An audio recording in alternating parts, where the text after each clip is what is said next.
glad you're here. You know me.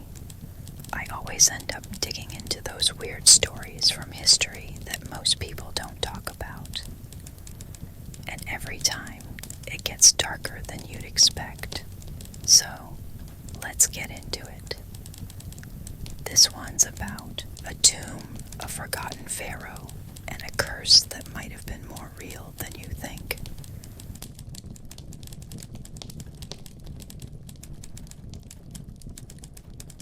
In 1922, Howard Carter, after years of being dismissed by the big names in archaeology, finally found the entrance to Tutankhamen's tomb. For him, it was personal. This was his redemption after being called difficult, even arrogant.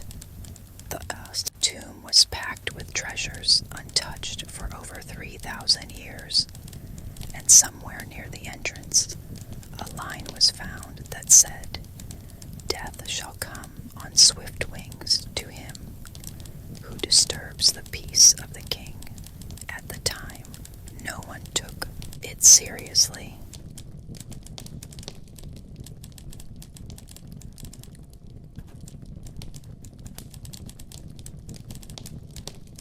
Contrary to what movies show, ancient Egyptians weren't obsessed with curses the way we imagine. They had protective spells and believed in safeguarding tombs spiritually. But the idea that disturbing a tomb would literally kill you, that's more of a Victorian-era fantasy. In the late 1800s and early 1900s, Western fascination with Egypt was at its peak. Writers added drama to their stories. The Mummy's Curse was perfect for headlines, and when people started dying after Tutankhamun's tomb was opened, they had their villain.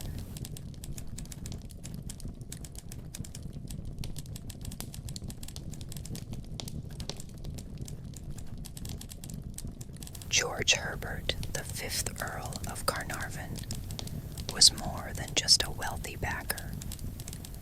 After a near-fatal car accident, he had developed chronic lung problems. Doctors recommended Egypt's dry climate to ease his health issues, which led him to archaeology as a hobby, and eventually to Howard Carter. He wasn't a trained archaeologist, but his passion was genuine. His financial support was the reason Carter's team could keep digging. In early 1923, after the tomb was opened, Carnarvon was bitten by a mosquito on his cheek. A simple shaving cut turned it septic. He died in Cairo from blood poisoning. That very night, Cairo's lights went out. Back in England, his dog, Susie, howled once and collapsed dead.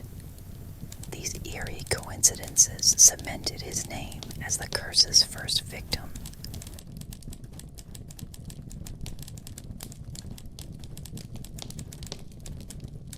George J. Gould, American railroad tycoon and heir to a vast fortune, visited Tutankhamun's tomb out of sheer curiosity.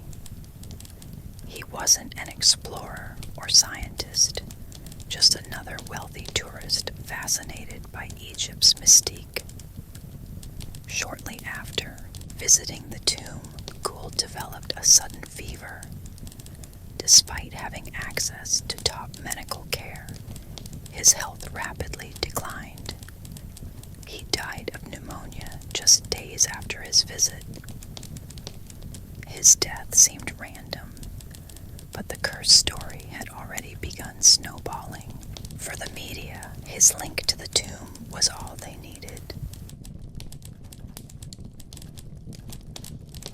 Lord Carnarvon's half-brother, Aubrey Herbert, was a respected politician and former soldier. Despite his achievements, he suffered from severe eyesight problems, nearly blind most of his life. After Carnarvon's death, desperate for a cure, he underwent a dangerous dental operation. to remove all his teeth, believing it would help his vision. The surgery led to blood poisoning, and he died months after his brother. For the public, it was as if the curse was targeting the Carnarvon family directly.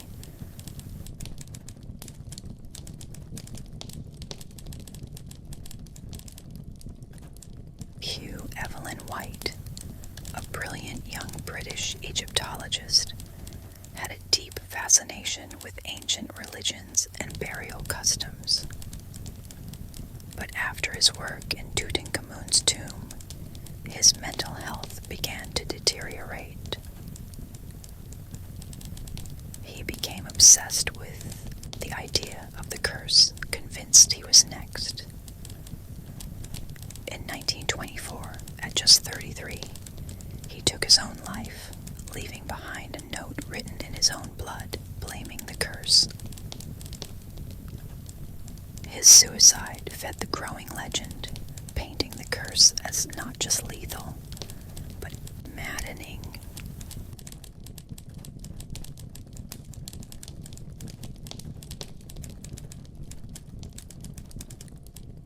An Egyptian prince living a lavish lifestyle in London, Prince Fahmy wasn't directly involved with the excavation, but his social connections brought him into the circle of those tied to the tomb. In 1923, he was shot and killed by his French wife, Marguerite Alibert, during a scandalous domestic dispute. The trial was sensationalized by British tabloids, eager to link his death to Tutankhamun's curse, despite having no factual connection. But for a public hungry for drama, the coincidence was enough.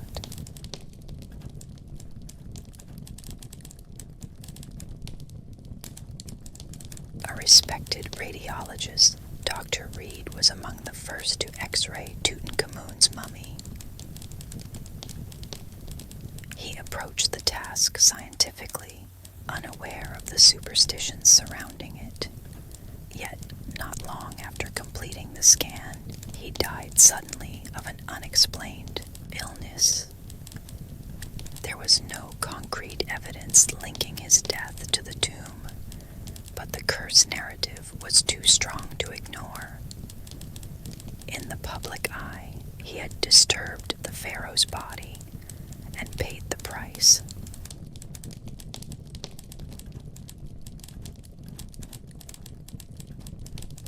Sir Bruce Ingham, a close friend of Carter, wasn't involved in the excavation, but still fell into the curse's orbit. Carter gifted him a mummified hand as a paperweight, inscribed with a chilling warning. Cursed be he who moves my body. To him shall come fire, water, and pestilence. Soon after, Ingham's house burned down. He rebuilt it, only for it to be destroyed again by a flood. Though he survived, his run of misfortune was seen as classic curse material.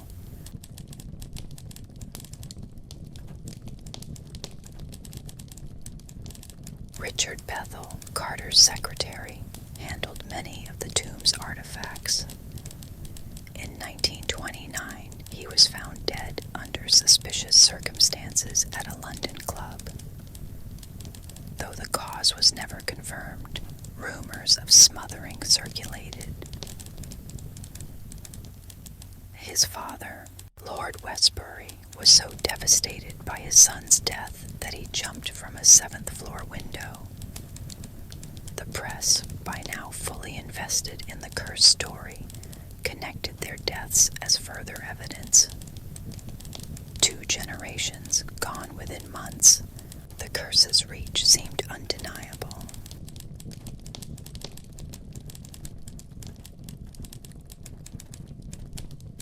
Aaron Ember, an American Egyptologist, was working on a manuscript about Egyptian curses when tragedy struck. His house caught fire. Instead of escaping, Ember tried to save his research. He and his family died in the flames.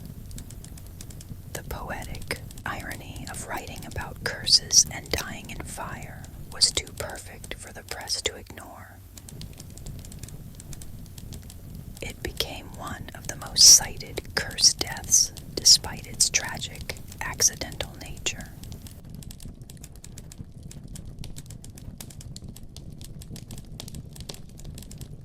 Some researchers believe the tomb may have harbored toxic mold or deadly bacteria, sealed in darkness for centuries, but that doesn't explain the violence, the suicides, or the timing.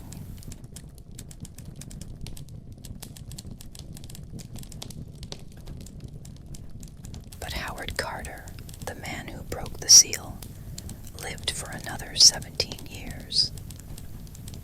He died of lymphoma in 1939. Some say he was protected, others that the curse was simply patient.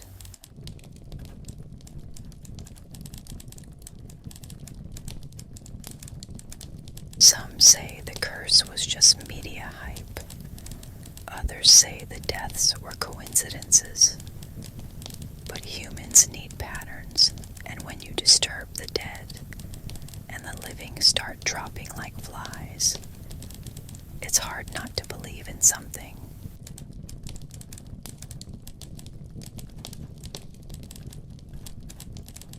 Today, Tutankhamun's treasures remain among the most visited artifacts in the world.